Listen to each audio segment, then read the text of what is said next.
Hello, everybody. Scott Golden here with the Superstars of Wrestling Review series for the 13th of April 1991. I wish Superstars was around in the 2000s. A good version of it, not the junk that they brought back on the network, but not that lucky. Anyway, we continue our Superstars of Wrestling series. We've got about 100 or so of them done so far. Hope to get more of those done in any event. The 13th of April, somewhat notable event for a couple of reasons, but we start off with some basics here. And obviously, kind of moving into a slow burn on a Macho Man return to Babyfaceville, which completed by the summer. Texas Tornado, really not the best of matches here. The Gladiator is his opponent. Sloppy arm drags and a tornado punch is basically the highlights of this about 3-minute affair. Anyway, there is an angle from a previous week or two. The Earthquake is highlighted being afraid of Jake Roberts' Snake Damien.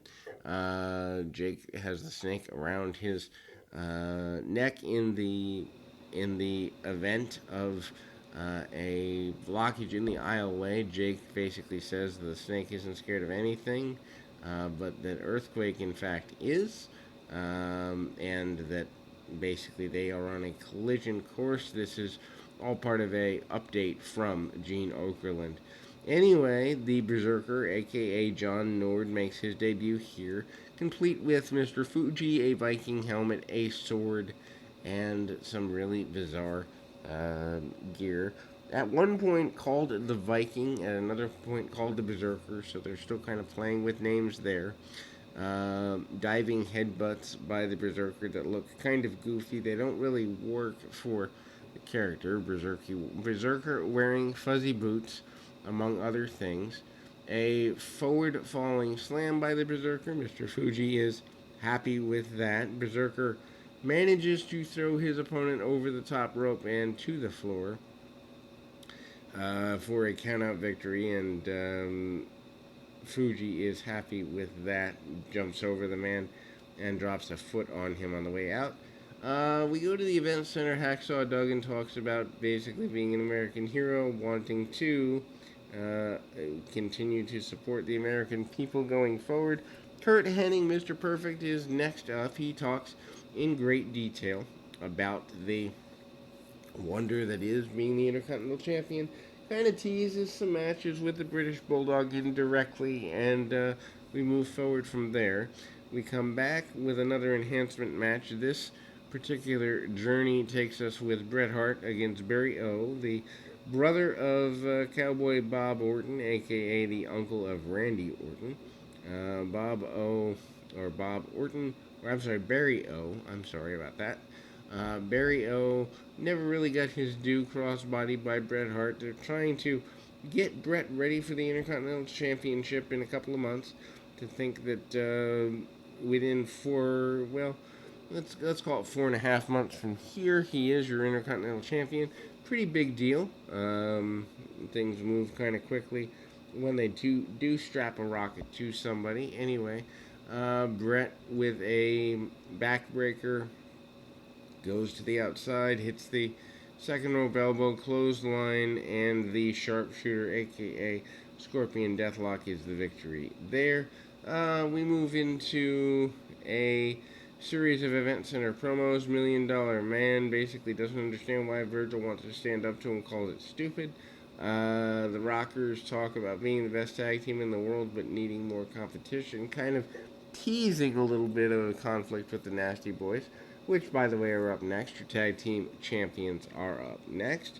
And the Rockers kind of in a rocky position, no pun intended. They are broken up by the end of the year, so they're in their final 6-8 month run here.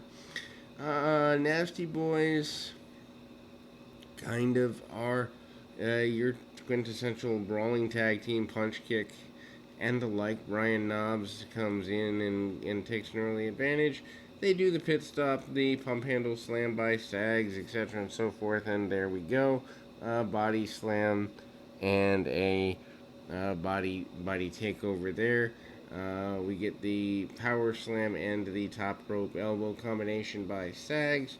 Then we go to what ends up being a major angle. If you've never seen it before, worth going out of your way to check this out on YouTube or wherever you can find the this version of Superstars. Again, the 13th of April 1991, Ultimate Warrior in the funeral parlor. Basically, Paul Bearer spends the beginning of the funeral parlor intimating the Warrior is scared. Warrior said he's scared of nothing, not even death. Anyway, from behind, Undertaker uses an urn to knock out the Warrior and manages to punch, kick, and abuse the Warrior pretty aggressively. Uses an urn to clock him, and Warrior goes down, stumbling around. Takes a few more shots.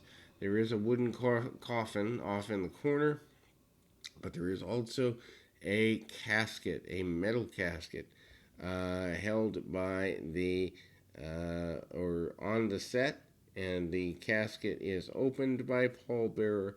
Undertaker throws the Warrior inside. Now, the metal casket is then sealed, I guess hermetically tight, whatever have you, and the Warrior is in there for a few minutes, cannot breathe. Out runs Pat Patterson, Rene Goulet, and other individuals with everything from drills to hammers to crowbars, and the Warrior is removed from the casket, barely breathing and unconscious. This is the launch for the summer program between the Warrior and the Undertaker. Yes, it's goofy. No, it's not a traditional wrestling angle, but historic and iconic for its time period in a cartoon based WWF. And as a kid, I remember I was never a Warrior fan, and somebody putting the Warrior out, especially after eliminating Randy Savage at WrestleMania, made me extremely happy even as a child. Anyway, Tugboat comes out and has a match with the Brooklyn Brawler, uses power early. Tugboat kind of floundering here, but within a couple of months, not so much. Brawler tries to slam him, doesn't get anywhere with it. And then a big splash by Tugboat gets us the victory. IRS talks about people cheating on their taxes. Bobby Heenan in an Event Center promo, really hyping the danger of Haku. And the Big Boss Man promises to get rid of and deal with the Mountie. That is our close for this particular episode. We will be back with more right after this.